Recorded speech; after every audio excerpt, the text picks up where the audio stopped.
asked me to come and speak about the topic of Guardian Angel, a book that I wrote several years ago, which is about the Genesis story of the creation of woman and the intricacies and intimacies that are involved in that story about the relationship between a husband and wife, and in particular the kind of relationship that God intended when He designed the whole process so that the relationship between male and female, husband and wife, man and woman actually works the way it's supposed to.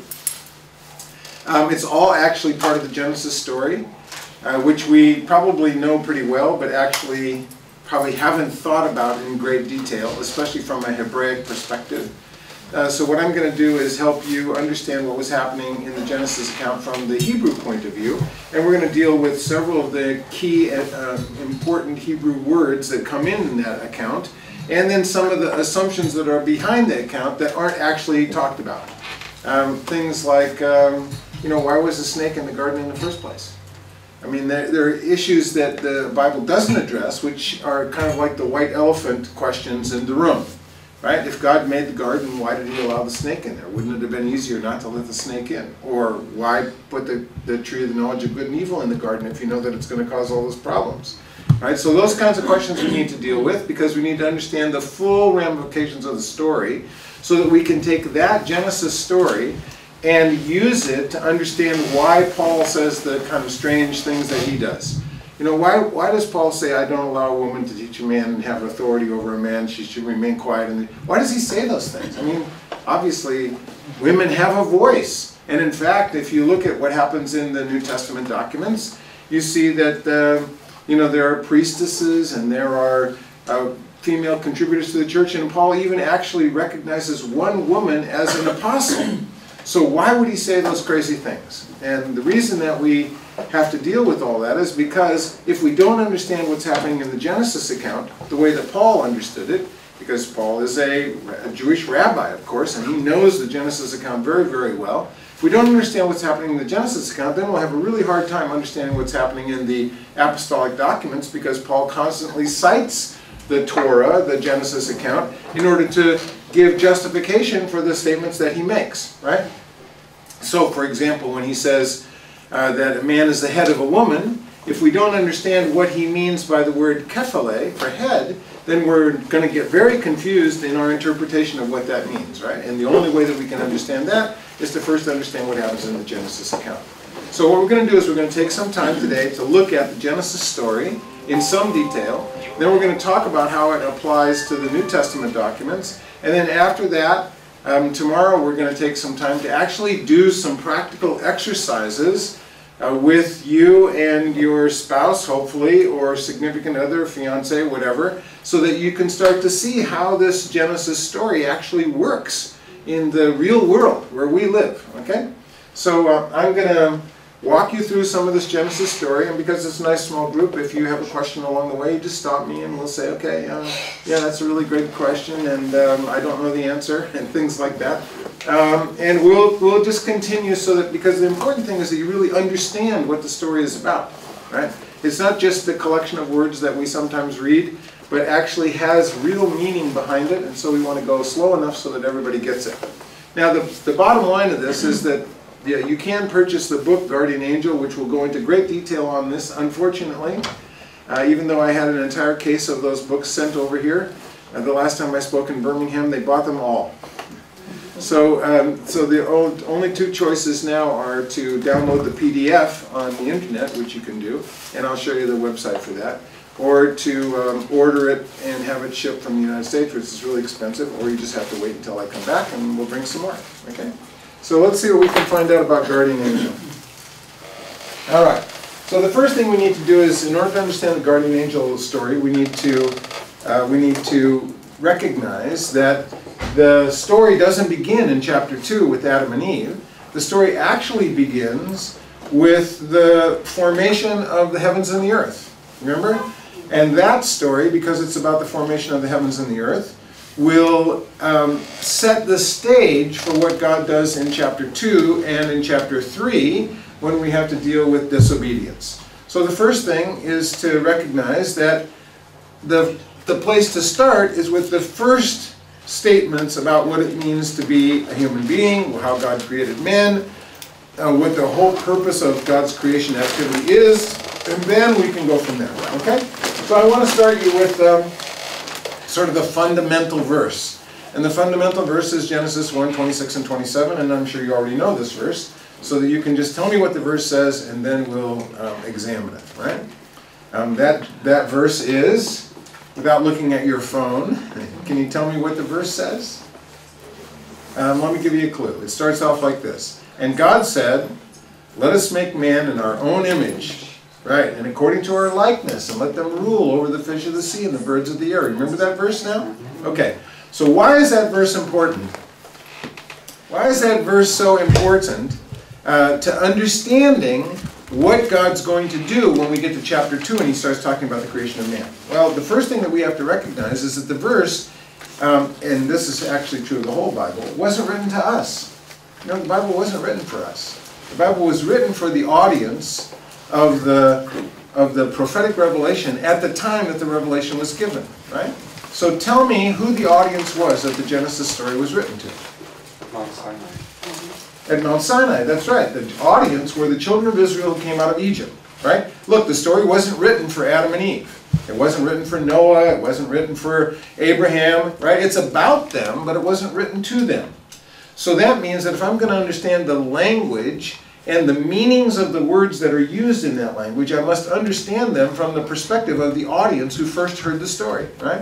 It'd be no different than, you know, than me hauling you off to, say, Chicago and talking to you about Chicago politics. And just plunking you down there in the middle of Chicago. You know, you're all good British citizens, and I just throw you in the middle of Chicago, and then I say, oh, don't you know about the, you know, the district electorates and the corruption that goes on in the graveyard, da, da, da. And you wouldn't have any idea what I'm talking about. Why? Because you're out of the cultural element where the events make sense, right? And the same thing is true of the Bible. We read the Bible often as though it's yesterday's newspaper, and so that everything that is said in the Bible really applies to us. As though God had us in mind when he wrote that story and gave it to Moses, and Moses told us about what happened in the history of Israel.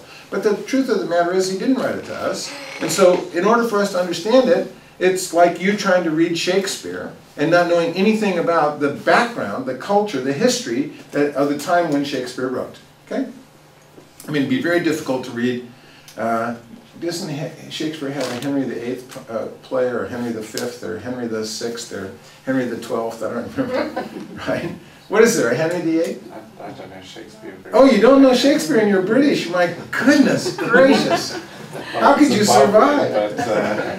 Okay, well, for sure we know that there's a play called Hamlet. Yeah. Right? And Hamlet is about something that happened in British history, right? So you need to know the history in order to understand the story. And the same thing is true in Genesis. Okay, so now that I've given you that little tirade, let's go back to 1, 26 and 27 and ask the key questions. So, it says, and God said, let us make man in our own image. So the question there is, what does the word image mean? Because we think of image differently than the children of Israel would have thought of image. Okay? The two words, let us make man in our own image and according to our likeness. Image and likeness are tselem and demut in Hebrew. And they don't have the same meaning that they have for us. So if I asked you to create an image, what would you do? If I said, look, I need an image, what would you think of? You take a photo, or a photocopy, right? This is an image of somebody that you know. Right? Hopefully. I mean, you probably didn't have tea with her yesterday, but you do know who she is, right? That's not her, by the way. This is an image of her, right? So in our world, an image means a copy, right? So when we think of copy, like this is a copy of Queen Elizabeth. I don't think Queen Elizabeth looks exactly like this anymore, but you recognize who it is because you've seen other photos of Queen Elizabeth. Maybe you've met, has anybody here met Queen Elizabeth?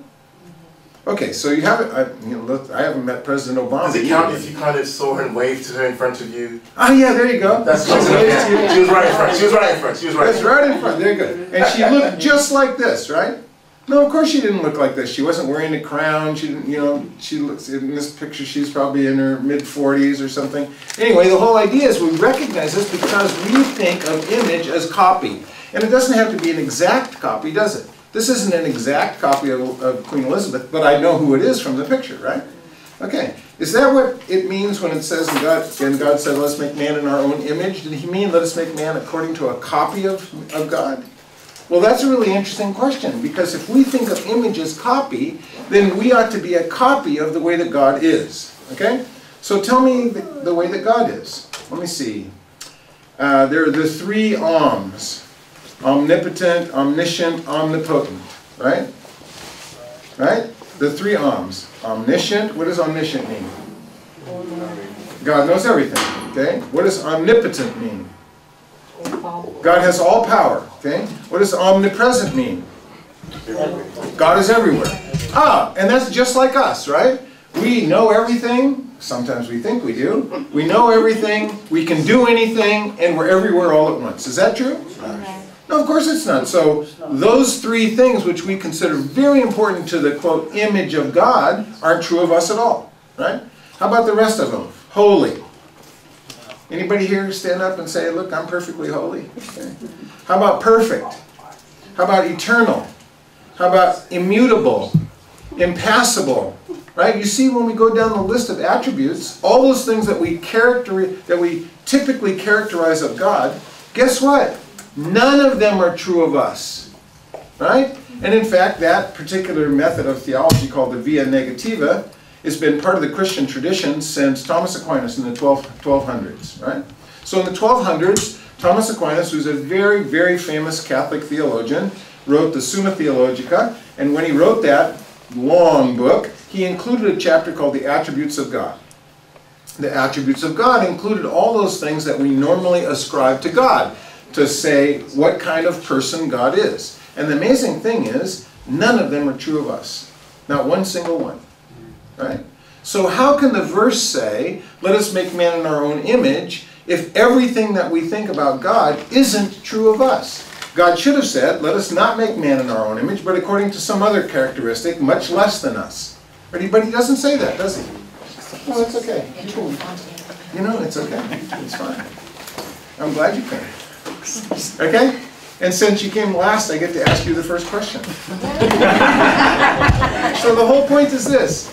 If the verse says God made us in his image, then he can't mean the things that we normally attribute to God in systematic theology, can he? That doesn't make any sense. But have you ever thought about that? Have you ever thought, my goodness, that verse can't be true, because I'm not omniscient, omnipotent, omnipresent, perfect, holy, immutable, impassible, right? I'm not. So what does the word mean in Hebrew? Because it can't mean what we think of as copy, can it? Right? I mean, just because that looks like Queen Elizabeth doesn't mean that Queen Elizabeth actually exists on a piece of paper. So that whatever the copy is, isn't the real thing. So when God says he's going to make us in his image, he can't mean a copy, because we would never be like God. And it's even more difficult than that, because doesn't Yeshua say that if we're going to worship God, we're going to worship him in what? Spirit and in truth, right? Which means that God is a spirit. So how can we be a copy of him? It's just not possible if we think in terms of representation or photo or image or something like that. Okay? So what does it mean in Hebrew? Well, how can you be like God? And this is the important thing. Verse 26 and 27 comes at the end of a chapter which is all about the things that God does. What does God do? Tell me what God does in verse 1. What does it say? In the beginning, God created. So that means one of the things that God does is to create. Okay? That's interesting. Can you create? Yes, absolutely. You don't create in the same way that God creates, but you can create, right? In fact, that guy is living proof that something was created, right? I know he's not interested. He's playing on his iPhone, but the idea is he came into being in somewhat the same way that God brought everything into being. So one of the things that God is about is creating. And by the way, you can be a creating person. In fact, when you create, you're like God. Okay? What other kinds of things does God do? Well, think about the Genesis account. What does God do in the Genesis account? It says, in the beginning God created the heavens and the earth, and guess what? The earth was perfectly formed, and London had all the streets that worked, and the cops did exactly what they were supposed to do, and the taxi drivers knew every street in London, and when you got it, there was no traffic. Is that what it says? Of course not. What does it say? It tells you what London is really like. It was tohu vavohu, formless and void, full of confusion, right? Isn't that the experience of the world? It says, listen, when God created, the world was tohu vavohu, formless and void. In other words, it was a mess. What did God do with the mess? What does the verse say? And God, it says, the world was formless and void, and the Spirit of the Lord, what? Hovered over the face of the deep, right? And what did he bring out of all that? Order, right? He started to order the world. Oh, that's really interesting. So he creates, and he brings order. Can you bring order? Can you order things? When you walk into your kitchen, it's a mess. What do? You clean it up, you organize, you put things away, you fix it, clean the dishes, right? You just don't throw things on the floor and say, oh, well, it's just chaos. Smash everything on the floor, right? No, well, you clean up, you make, okay? What about in the rest of your life, in other parts of your life? Do you bring order to the world? Well, some people bring order to the world, and some people bring chaos, right? The ones who bring chaos are, so, here, we have an example back here of a man who brings chaos into the world. Is that true? At times, yes. Yes, at times. And here's the best part. When he brings chaos into the world, he's not acting as God would act. Because God brings order into the world. So in your family, you act like God because you bring order into the world. And he resists and causes chaos and therefore isn't like God. Right? We agree. Terrific. Time to go. So, the point is, you see, we can also bring order, can't we? In fact, the more chaotic the world is, the more order becomes important. In other words, to do what God does is to bring order into the world. So God creates, he brings order. What else does he do? What else does God do? I'm sorry? Did you say something? No? God speaks. He said, let it be light. He speaks. Yeah, he speaks order into the world. We don't exactly, well, sometimes we can. Sometimes we can speak order into the world, like, don't do that, or pick that up, or straighten up your room, or, we can speak like that. We don't speak the same way that he does. We don't cause things to come into being by speaking, but we see that the way that God creates is through speech, is through verbs, is through the exercise of voice, right? And sometimes that's exactly what we do. In fact, when you give a command, you are in fact creating something by voice. Yes? I was going to say he judged. Yeah, that's right. He judges. Okay? So he distinguishes one thing from another. And in fact, one of the words that we find in the Genesis account is that God, this is very interesting, he creates the greater luminary, the sun, and the lesser luminary and the stars. Why? Because he thought it would be nice to have sun? Why did he do that? The verse tells you. He created the greater luminary to do what? To distinguish light. To rule over the day and the night. In other words, the purpose of the sun is there to tell you when it's daytime and when it's nighttime. Right? And the moon to rule over the night. And he also created the stars. Which is really interesting because when it says Yahi or Vayahi or, right? Let there be light and there was light. That happens before he creates the sun and the moon and the stars. Did you ever think about how can that be? How's it possible for God to create light when there's no sun? Right? And the usual theological explanation is, well, the glory of God is luminous, and so the glory of God shed light into the universe. But the people that came out of Israel, they weren't thinking like that. You know what they were thinking about? They were thinking about the worship of the sun, and the worship of the moon, and the worship of the stars. They were thinking about the God of the sun, and the God of the moon, and all that astrological stuff that lines up so all the planets and stars are in shape so that I know what to do. And what does God do? He says, by the way, those things aren't really that important after all. I made them on the third or the fourth day. In other words, you're going to stop worshiping that sun that goes across the sky because it doesn't have any significance other than to tell you the difference between day and night. See what God does? He takes an idea that they already had in their culture and changes the meaning of it so that it fits what he wants them to believe. So the idea here is that the vocabulary belongs to the people who came out of Egypt. And when we start to read the Genesis account, we have to read the Genesis account according to the vocabulary that comes from Egypt. So now let's go back to image and likeness. Okay? It's really important because every one of the ancient cosmologies has a story about the creation of men. Did you know that? I mean, the Genesis account isn't unique. The Babylonians have an account, the Egyptians, the Assyrians, the Persians, they all have accounts about creation of men. By the way, Hebrew is the only one that has a story of the creation of woman. That is important. But the interesting thing about the other accounts, when they talk about the creation of men, they always talk about men as slaves. In other words, the gods create men because they don't like to clean toilets. They don't like to take out the garbage. They don't like to do the dishes. I mean, why should the gods do that, right? The gods should sit around and enjoy brandy and Coke and play games and have a wonderful time and let everybody else do all the work. And so thinking that they don't want to actually spend any time working, they create men to do all the menial tasks, all the slave tasks, okay? That's the way the other accounts go. But look what it says in the Hebrew account. This is really important. Let us make man in our own image according to our likeness and let them do what? Have dominion. What does it say? And let them rule. You know, take dominion, subdue, multiply, rule over the fish of the sea, your birds of the air. Okay, so let me ask you this. The people that are coming out of Israel, are they rulers? When they come out of Israel, who are they? Slaves. They're ex-slaves. They've never ruled anything a day in their lives. So what does God do? The first thing He tells them is, you have to change your identity. You have to stop thinking of yourself as a slave because I made you to be a ruler.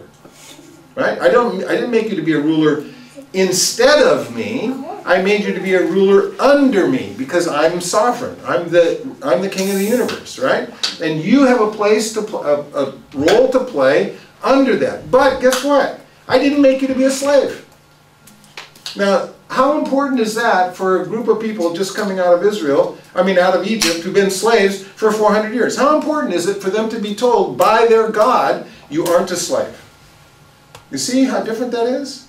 So when He says image and likeness and to rule and take dominion, He says something that's shocking to them because they've never heard anybody say that to them. Right? They've never in all of their living for the last generation have never heard anybody in the Egyptian economy say to them, by the way, you're a ruler. What do the Egyptians say? You're a slave. You do what I tell you. If you don't do what I tell you, I'm going to kill you. Right? I'm going to torture you. I'm going to punish you. God comes and says, I didn't make you like that. I made you to be a ruler. And it changes everything. Okay, so to be a man then, to be in His image is to do what? To create, to bring order, to judge, to discern, to rule. Okay? Which means that in order for me to understand what the word image means in Hebrew, I must look at the verbs, not the nouns. Right? It's what God does that makes me like Him. Right? God is omnipotent, omniscient, omnipresent. But I'm not any of those. And that's okay because He didn't make me in that copy. He made me to be like Him in what I do. Right? So to be like God is to do what God does. That's what the verse means. If God says, let us make man in our own image according to our likeness, what He's saying is we're going to make men so that they do what we do and they will be like us in what they do. Okay? Now this raises a really interesting question. What about the people who don't do what God does? What's the implication? They're not like Him. They're not like God. In fact, in that verse it says, let us make man according to our image. So someone who acts like God doesn't act isn't a man or a woman or any other kind of form of what God created. They might be Homo sapiens from a biological perspective, but from a theological perspective, they're not human. Right? That should explain a lot about what happens in the world. That there are lots and lots and lots of Homo sapiens in the world who aren't human because they aren't acting like God. Do you see what the verse implies? The verse implies that if you're going to be like God, you will be human. If you don't act like God, you aren't human. I don't know what you are. The Bible isn't quite sure, and Jude actually says that you're kind of like an animal. But the point is that to be a man is not to be born a Homo sapien. To be a man is to do what God does. And insofar as you do what God does, you are like him. Okay? We need that background in order to understand what happens in Genesis 2 when God makes Adam. Because he isn't making a homo sapien. He isn't making a, quote, human being. You know what he's making? He's making a person who's supposed to be like him. Right? Okay? Okay, so then we could go to Genesis 2:18. This is the next really important verse. What does Genesis 2:18 say?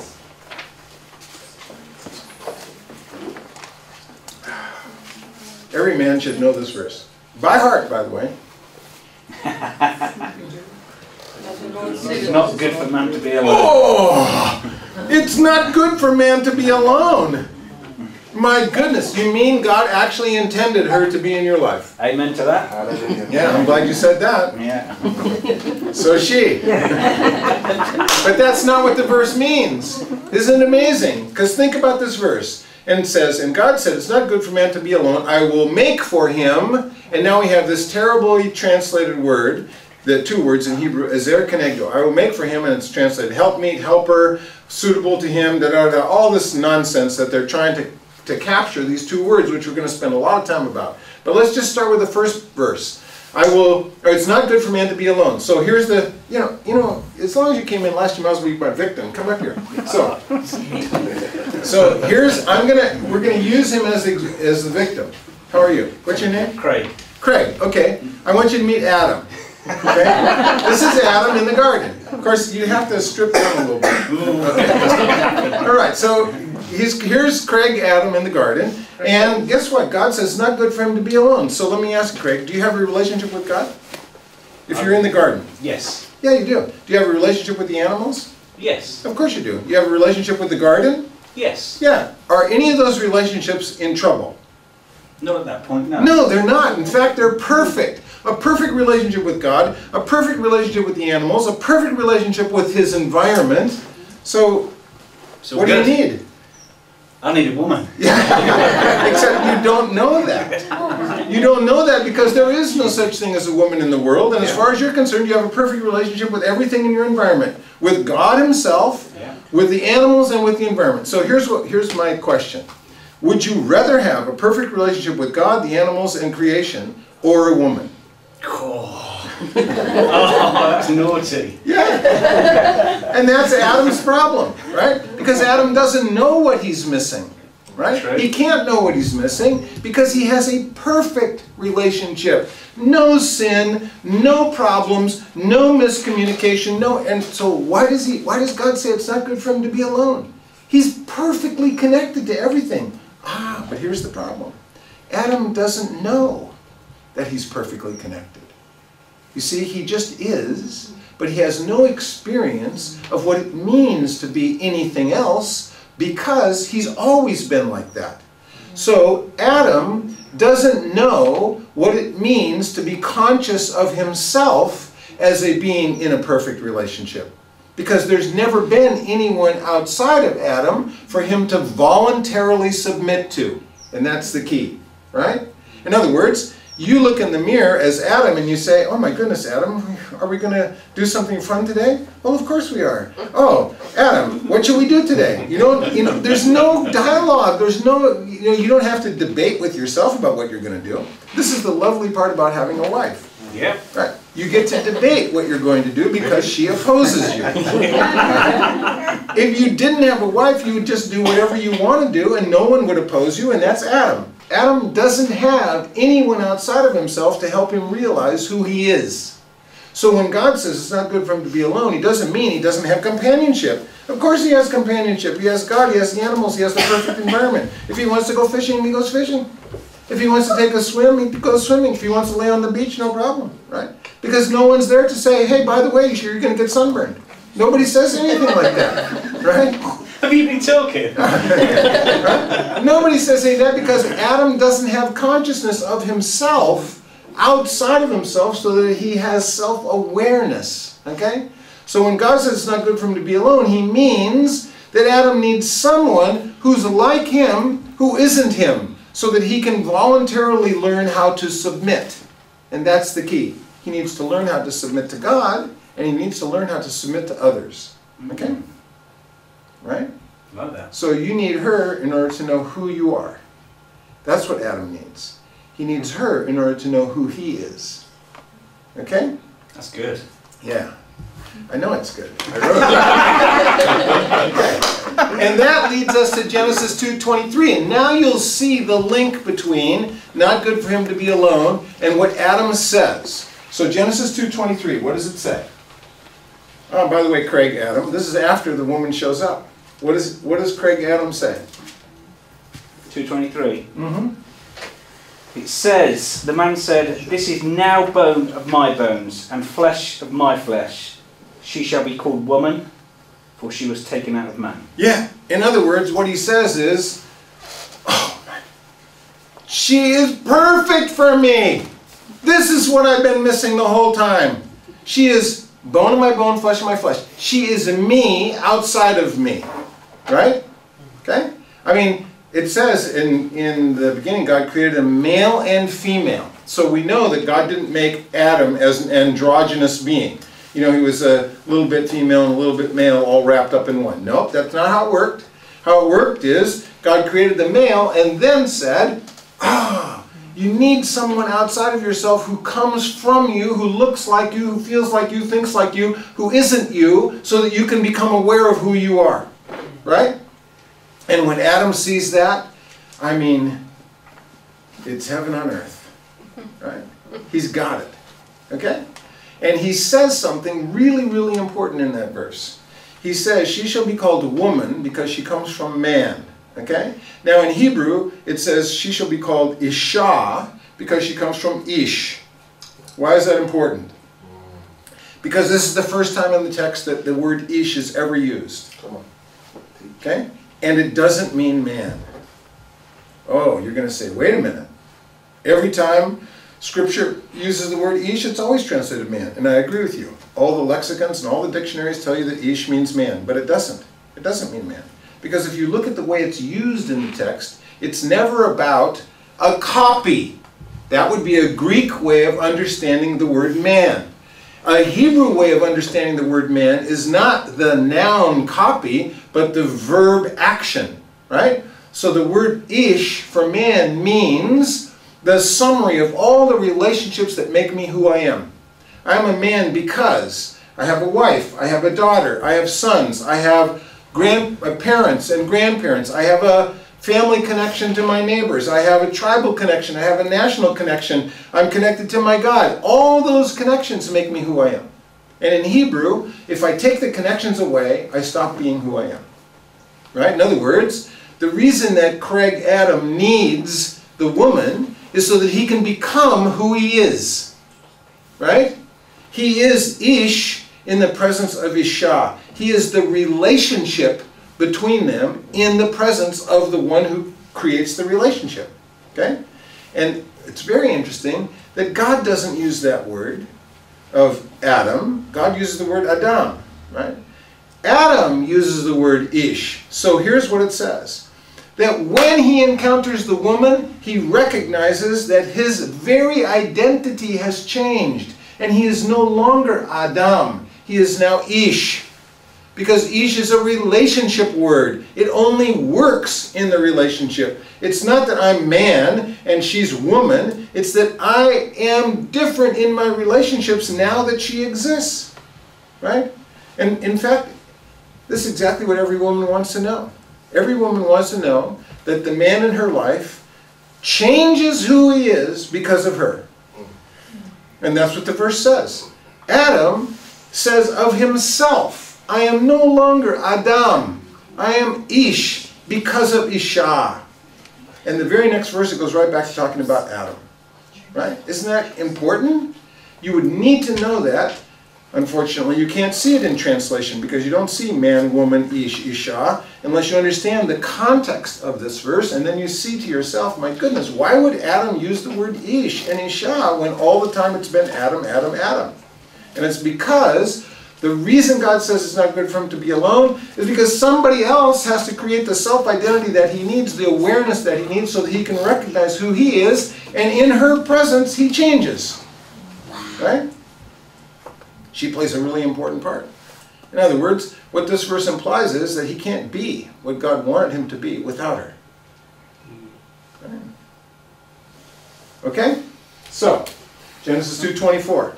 As a result of what he says, Genesis 2:24 tells me that something really important happens in the next verse, which is the standard marriage verse.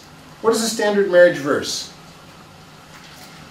A man should leave his... Therefore a man shall leave his father and mother, cleave to his wife, and the two shall become one flesh. Right?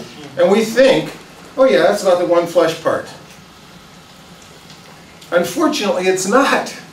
Because in Hebrew, often a word in Hebrew has more than one meaning. And in this case, we have to track through what this actually suggests about the marriage. This is a standard marriage verse, right? Okay? But it means something much more important when we start to analyze what the verse actually says. What's the first word in the verse?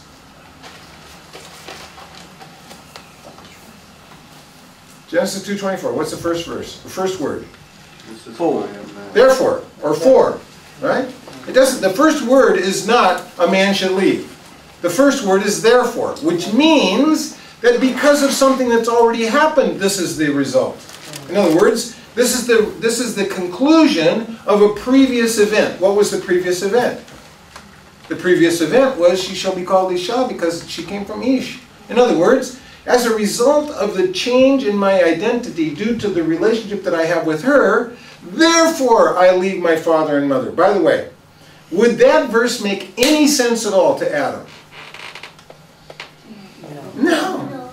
Adam doesn't have a father and mother to leave. Adam has nobody to walk away from in order to leave. Adam's not going to walk down the aisle with his parents. He doesn't have any parents, right? So the verse doesn't make any sense to Adam. It only makes sense to the people in Israel who have come out of Israel and have a tradition of marriage already, right?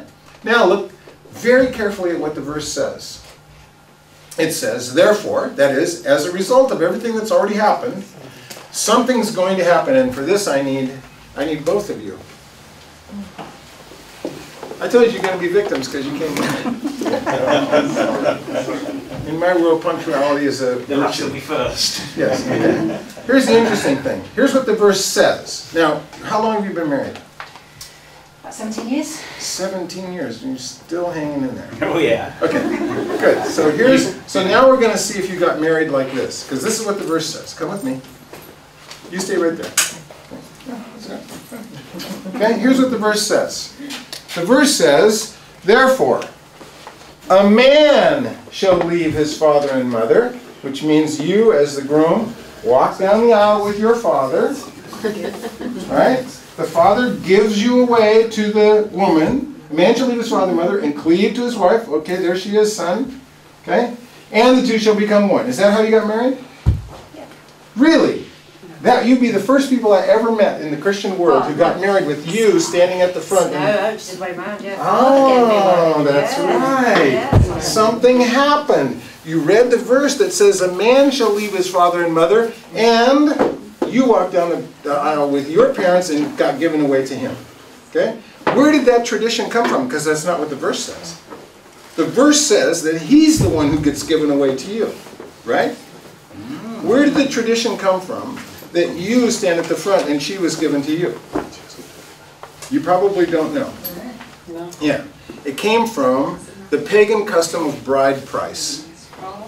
So you were given to him as possession. And he paid the father a bride price to own you. Right? And in all the other cultures of the Middle East, that's what happens.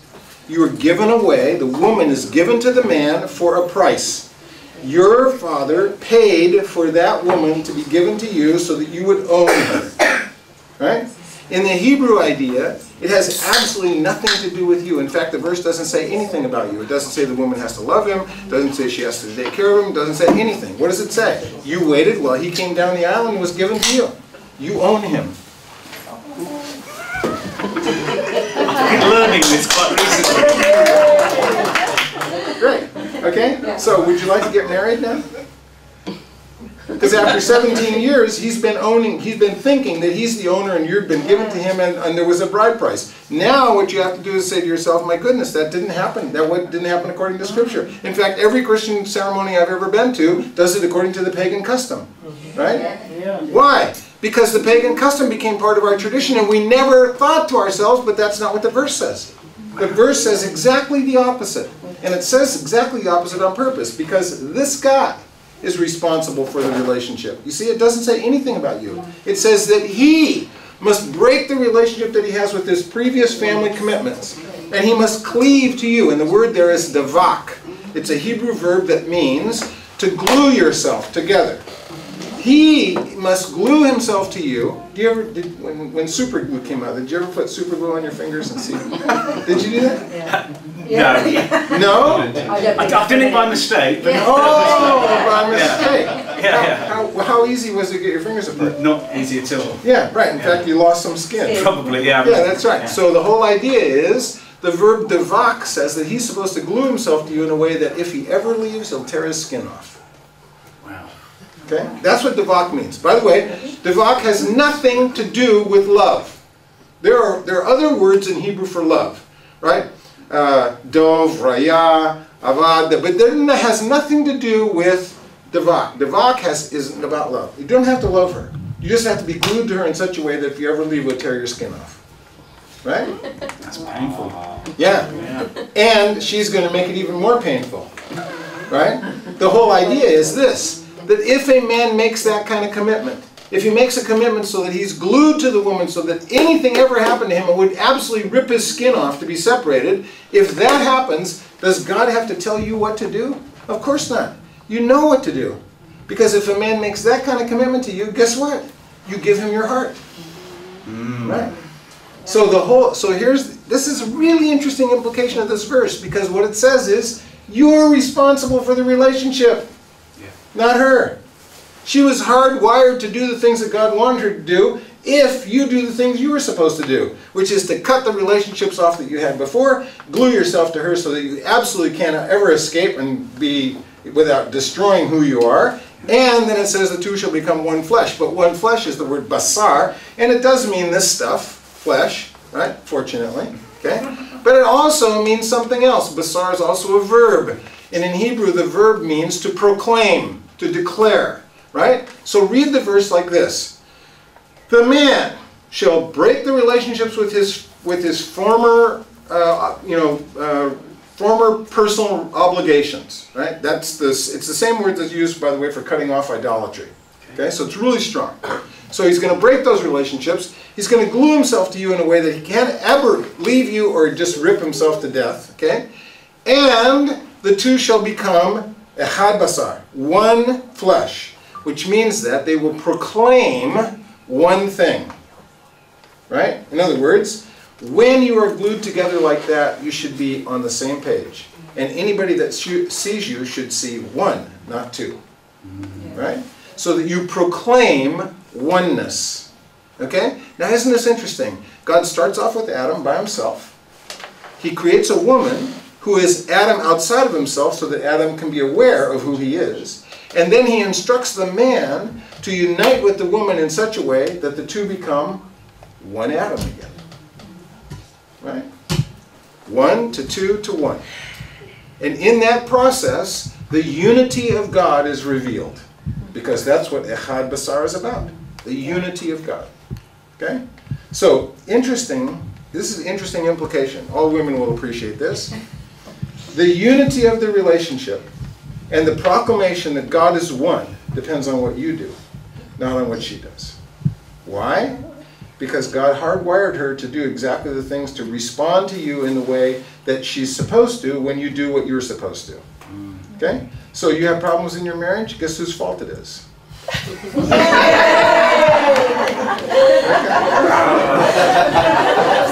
Oh, wait.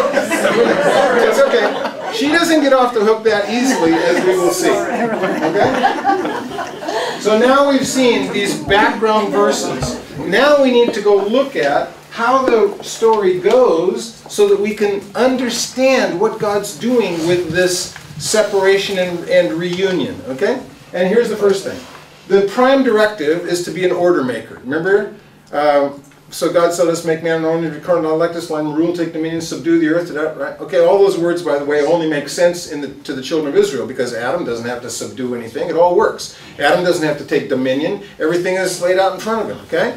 So, but for the children of Israel, they understand this, and guess what it says? It says that you're to multiply, to be fruitful, to flourish, to fill the earth. What are you supposed to do then as the prime directive? And by the way, as a couple now on the same page, declaring the oneness of God, what are you supposed to do? You're supposed to expand the garden to the globe. Because the garden is here. If I'm going to multiply and fill the earth, I can't do it inside the garden. That would be like saying, you know what? The problem with London is it doesn't have enough people. Or Birmingham. The problem with Birmingham is it's not crowded enough. We need to take all the population of England and put it into the city limits of Birmingham. Can you imagine what that would be like? Is that what God intended? That everybody should live in the garden? No. What he intended is that the borders of the garden should be expanded to cover the whole globe. By the way, the prime directive hasn't changed. What is God interested in you doing? Making the garden where you are. Expanding the garden to the whole globe. Taking what he intended to be the perfect relationship between the animals, the environment, and each other, and expanding it so that now the garden has borders out here. So that fence right there is the border of the garden now. Because why? Because you're acting like God acts in here. Right? It's easy. It's simple. You do what God wants you to do. You live according to the instructions that God gives. You become the one page that declares the unity of God, and the border of the garden is extended to where you are. Right? Easy. Okay. Second, to fill. That means to complete. It doesn't mean to just fill up like filling up a cup of water. It means to complete it. To complete the plan. To finish it. Okay? So this is really interesting because what it says is that God created you and me, man and woman, to complete the plan of creation. In other words, he left it unfinished so that you would have a task. Your task is to finish what God started. He starts with, in the beginning God created the heavens and the earth, and it was formless and void, and he says, okay, by the way, you have a role to play in the formless and void. Bring about order. And as you bring about order, you are finishing the creation. Right? So you thought to yourself, well, God did it all. I can do is just wait around till the end when I go to heaven. That's not true. God created the earth for you to finish it. Which means to bring about his order and his creation on the planet where he put you. Right? In fact, the rabbis even say that man wasn't created for heaven. If you actually think that the rest of your job is going to be in heaven, you're wrong. Because men were never created for heaven. Only angels abide in heaven. Men were created for earth. Right? So your job is to bring about the earth that God intended, by renewing, restoring, by finishing, by completing what he started. Okay? He gave you the perfect plan, the garden. And now he said, okay, time to get back there. Start making the garden where you are and expand its borders until you include everything. Okay? So, and the last part, of course, is that it means to keep a vow, to keep a promise. So when you walk down the aisle and you glue yourself to her, guess what you did? You entered into a covenant relationship with her. By the way, she didn't say anything about this covenant relationship, which is important. Okay? You did all the actions necessary to complete the covenant relationship, and when you did that, you glued yourself to her, and then you said to her, you and I together are going to finish the job that God started. We are going to bring the garden to wherever we are. Okay? All right. Yeah. By the way, you see that it involves work, right? God didn't set this up so that the garden was just a place where you lay back in a hammock and pick the fruit off the tree. In fact, it says, in really important verse in Genesis 2, it says that before God created the garden, there was no plant on the earth. Why? Does it say why? Yes, it does. What are the two reasons why there's no plant on the earth? Two reasons. The first is God had not provided any rain. What was the second reason? And there was no man. The word is, it's translated to till, means to plow the field, but that's not what the word says in Hebrew. In Hebrew it says, and there was no man to avad, to work the ground. But avad also means to worship and to serve. So work, worship, and service are all the same thing in Hebrew. This is really important for us, by the way, because what it means is this. If you're working in a job that isn't a service to others, doesn't delight God, and doesn't act as a sense of worship, you are not fulfilling the Hebrew idea of avad. You know what you're doing? You're toiling. Right? You're fulfilling the idea of what happened when God cursed the earth. You're toiling. You're dealing with thorns and thistles. When you work according to what God wants, it is both worship and service and work all at the same time. Right? Think about that. Think about the things that you choose in your career. If you choose things on the basis of how much money you're going to get, that may or may not be anything close to the idea of worship, service, and work altogether. In fact, William Blake even says that the most important thing a man can do is to be passionate about what he does in such a way that he affects others for the good and himself. Right? That's what work is. God intends you to work in a way that worships Him, that serves others, and that cares for the environment that you're in, all at the same time. Okay? No wonder so many of us are frustrated, because we're toiling. Right? But in the Genesis account, he sets it out very clearly. He says this, when I have a man who will do this, which is why he creates him, then everything will work the way it's supposed to. Okay? So let's go back now and talk about how God creates. Why does Adam need help? Yes, this is the next part of the story. So here's what happens. Tell me about how the creation of Adam comes about. How does that story work? Genesis chapter 2. Well, I know God was walking along one day and he said, oh, I see this pile of bones over here. I'll make that into a man. Is that what it says? No. What did he do to make a man? From the dust. Thank you much. From the dust of the ground. Why is that important? Because the dust is so valuable that I know every woman here, when she cleans house, collects dust in a little jar and puts it in the safe deposit box at the bank, right? And she labels it. This was the dust I collected on April the 17th, 2012. Wow, this is ancient dust. It's so important. You can go and buy antique dust. Did you know that? This is a great business. I just have a brand new idea for a business. You can set up a business and open a store where you can buy antique dust. This is dust that was collected 150 years ago. Does anybody do that? No. Why? Have no value. Because dust is worthless. Ha. You got it. Yeah. God just collected worthless, all this worthless stuff. It has no value at all. Nobody cares about it. It's just dust. He collects it, and then what does he do? He breathes into it and becomes a nefesh haya, a living person. In other words, the only value, the only intrinsic value in a man is the breath of God, not the stuff he was made from. So if he ever starts telling you how important he is, because he happens to be a man, you know, and he carries the weight in the house. And after all, he's the one who goes out to work and earns the money so that you can buy the things that you want. If he starts down that road, you remind him that God made him out of absolutely worthless stuff. And the only reason that he has any value at all is because God's breath is in him. So if he's not breathing out what God breathed into him, he's just a pile of dust. Okay? Oh, did you think that was by accident? No, of course not. God didn't choose the words by accident, because there are other ancient cosmologies that don't use that idea. In Egypt, in some ancient cosmologies, the word is clay. Does clay have value? No. Absolutely it does. You make bricks from clay. You make tablets from clay. Clay is important. And in the ancient Middle East, clay was a valuable commodity. Dust isn't, but clay is. Okay? In some ancient cosmologies, men are made from the semen of the gods. Right? He splatters the semen all over and men appear. Isn't that wonderful? Okay? They have value, of course, right? What in the ancient cosmologies, why do men have value? Because they are slaves to the gods.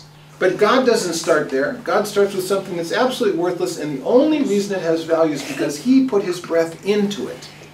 Right? Really important. Okay. So, now tell me about the creation of woman. Is that how God creates a woman? Really, how come he just didn't gather some female dust and breathe into it? Right? You can tell the difference between male dust and female dust, can't you? Okay, no.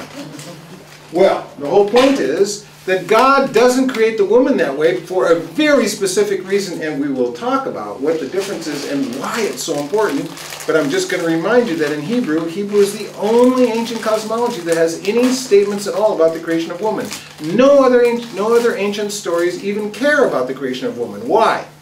Because in all the other ancient accounts, women are property. They're not people, they're just something I own. They're possessions that walk down the aisle and are given to me for a price. Okay? The ancient cosmologies of the world, which affect the way that we think about our world, right, are built on those pagan ideas that women have no value except in their ownership with men.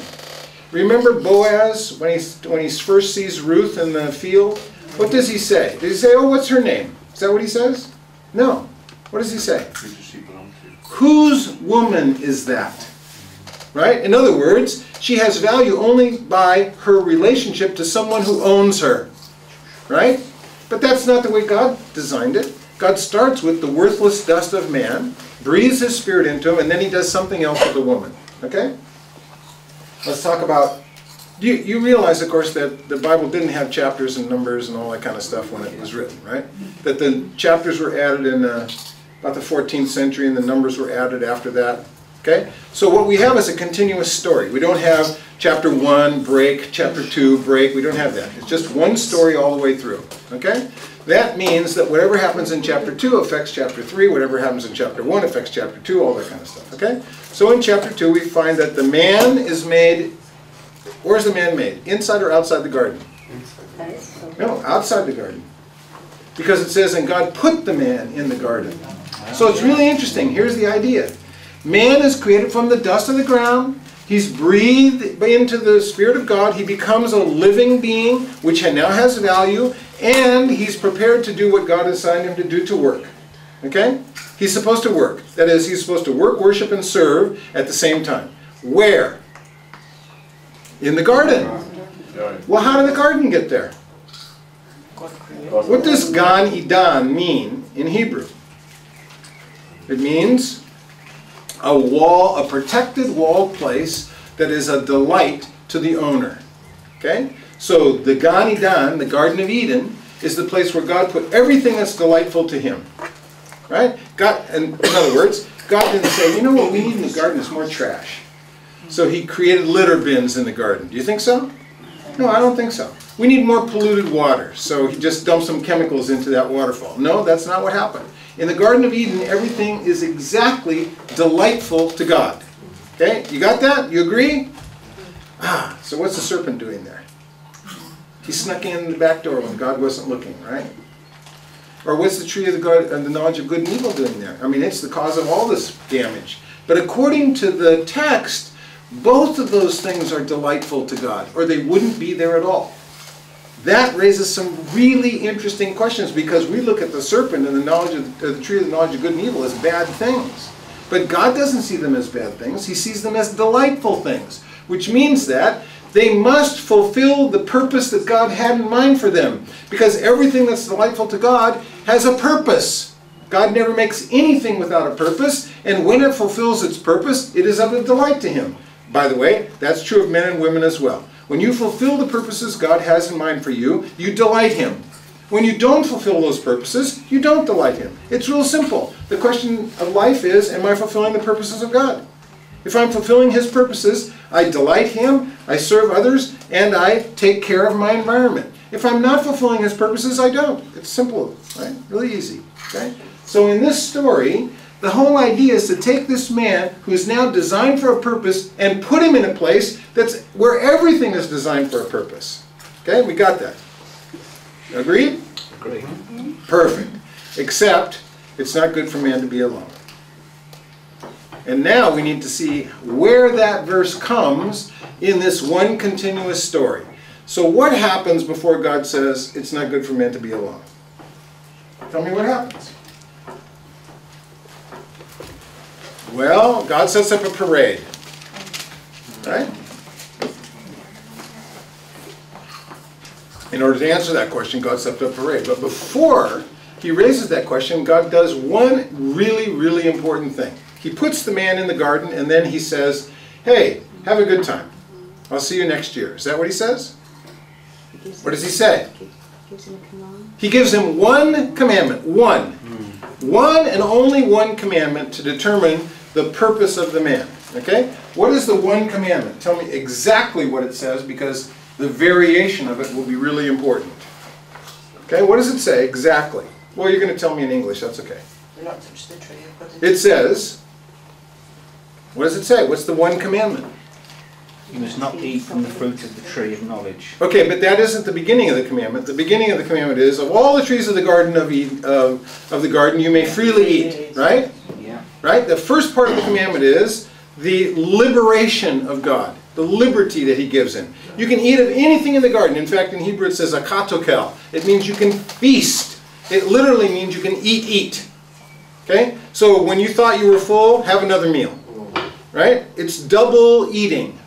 So of all the trees of the garden, you can double eat, except the one tree in the garden. Of that tree, when you eat of it, you shall, it says mut mut, you shall surely die. Die. Okay? One commandment. Okay? The one commandment starts with eat and ends with die.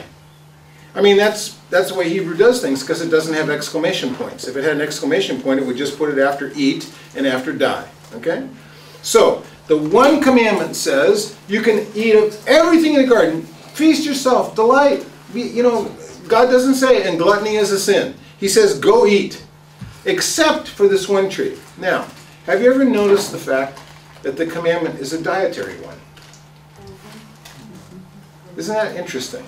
Yeah. The one and only commandment that God gives Adam is about what to eat and what not to eat. Do you suppose that God might be interested in what we eat and what we don't eat? I mean, obviously he told Adam what to eat and what not to eat, right? Why would he do that? Why doesn't God say, of all the places in the garden you can go, you can explore everywhere, but that temple of the one and only commandment that God has? In other words, you never leave the thought of what God has asked you not to do out of your consciousness, because you get hungry. And every time you get hungry, you think, oh, you know what? God said I can eat all this stuff, but not that one. Every single time I eat, I think of the commandment of God. Okay? Why is that important? Because it reminds you of who God is and who you are every single time. Right? It isn't possible. I mean, you can try fasting for a while, but at some point you're going to have to decide that you need to eat. And eating is a method by which you survive. It becomes absolutely critical for the continuance of life. And so God attaches a commandment to something that you do all the time and that you must do in order to live. Right? Interesting, huh? He could have chosen anything, but he chooses these, I think, for some very specific reasons. Okay. Now, after he gives the commandment, guess what? He says, after he gives the commandment, it's not good for man to be alone. So here's what the man has.